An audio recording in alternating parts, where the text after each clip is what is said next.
Here's an isometric drawing of our first part we're going to be creating. So let's go into Inventor and let's start a new IPT part file. We're going to start a new 2D sketch and we're going to select the plane, the XY plane. We're going to create a rectangle. And first I want to go do this. I realized my units are wrong. So I'm going to go in Document Settings. There's a video about how to do this specifically if needed, and also how to change it for your settings, change the settings for the software as a whole. So now let's go back to our sketch. I'm going to double click the sketch in the browser to open it up. And I'm going to go try to put that rectangle in again. I can either drag it to the right point or I can type in the dimensions I want it to. So I typed in the dimensions I wanted. We want to round out the edges here, so I'm going to fillet the edges, setting the diameter to 20 millimeters. That just rounds out those edges to have a diameter of 20. You can see that there are center points for each of the circles.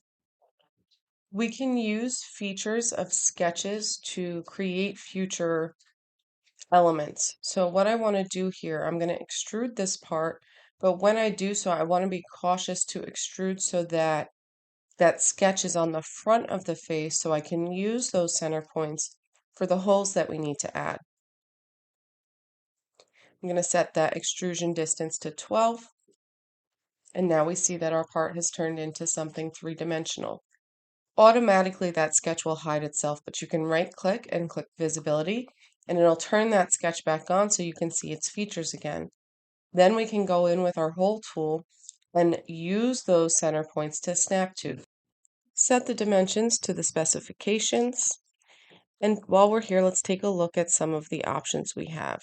We can have a termination distance, which then we would have to specify the end point of that, through all or to a face. Let's go up to positions and select the positions that we want our hole in. If we select multiple positions, we'll get multiple holes on that face.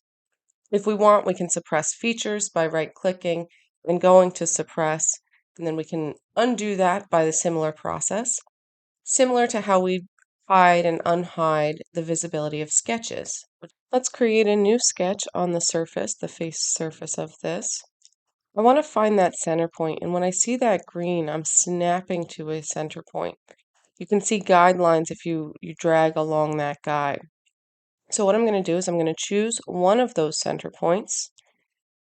I'm going to drag a guide across the feature, connecting opposite center points. Doing so, this line now has a center point that will align with the center of the surface. Let's set our appropriate diameter, and we can delete that part. Now, I did this in a little bit of a backwards way. The easier way I should have done this is specified the center point would be the dimensions appropriate. So 52.5, 52.5. And that would have gotten me, since my origin's in the bottom left corner, that would have worked just fine. I was trying to avoid using constraints, which that is a constraint, but it's a very naturally occurring one. That would have been the easier route to take.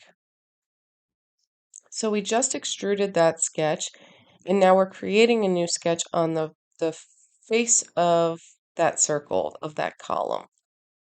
We are creating a sketch of an addition. We'll complete that sketch, and then we can extrude to a set length. We want to keep sketches simple in that we only want to have things that extrude the same distance or in the same way within a sketch. So you'll see I'm going to make a couple sketches on the face of this circle for a couple different additions. And the reason I do that is because they have different extrusion lengths to them. So I will follow the dimensions of my drawing, of my specifications, to create this addition. I'll also use some naturally occurring constraints. So when you see those little logos, those symbols pop up, those are constraints that are naturally being applied to our sketch. Let's extrude this sketch its distance to get its little additional feature. Hit OK, and it will add to the part.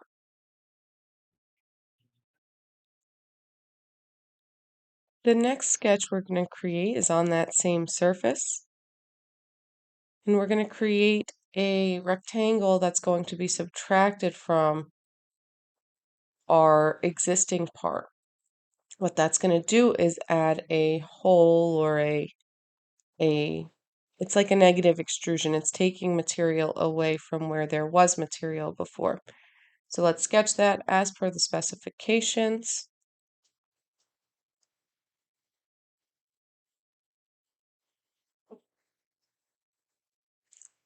I am going to use the trim tool right here to get rid of that extra overhang. And that will cut over what's past the intersection. Now let's go in with that negative extrusion. Whether you hit this flip direction button or subtraction button, it should have the same impact in giving you a subtracted solid, a negative solid, taking material away from a solid.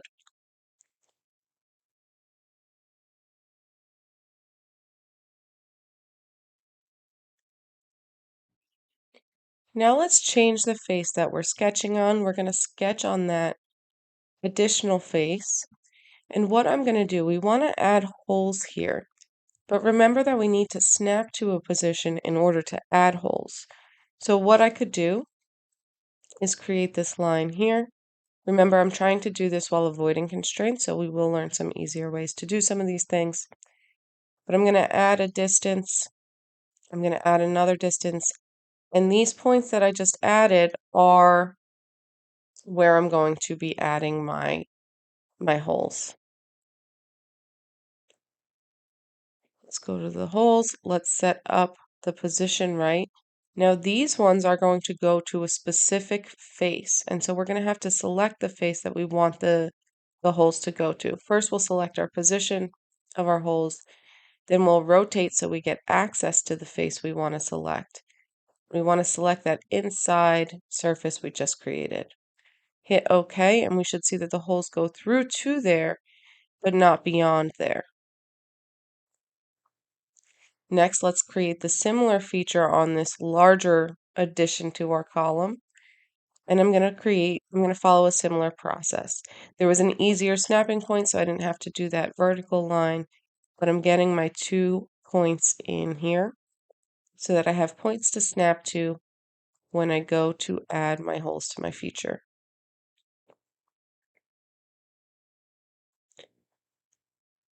This one again is going to go to a specific face. I forgot that element of thing, so I'm not going to put those holes in yet. I'm not going to finalize that step. What I need to do first is add or subtract a column from this center column. So there's meant to be a hole through that. So I'm going to add a circle of a specified dimension. I could also do this using the hole feature. But because I need the point to snap to, I just find this one easier. Now be cautious, this doesn't go... Nope, it does go all the way to the face. It goes all the way to the face, all the way through the column, the length of the column. Now we can go back and add those holes in. We want to go through to a specific face, and we want to select that inside hole from that column, that hollow area. So those holes will only go through until they meet that surface, and then they will stop. Here is your final piece. We can rotate it around and see everything we've done to it. This is what you should expect to see by the end. No, I'm wrong. I forgot one last detail. Let's add that fillet to the back end of it. Where our cylinder meets our plate, we want to add a fillet just to soften that connection there. Now we can take a look at our final work, do some rotation, take a look at some different perspectives. Thank you, everyone. Let me know if you have any questions. and I'll see you in the next one.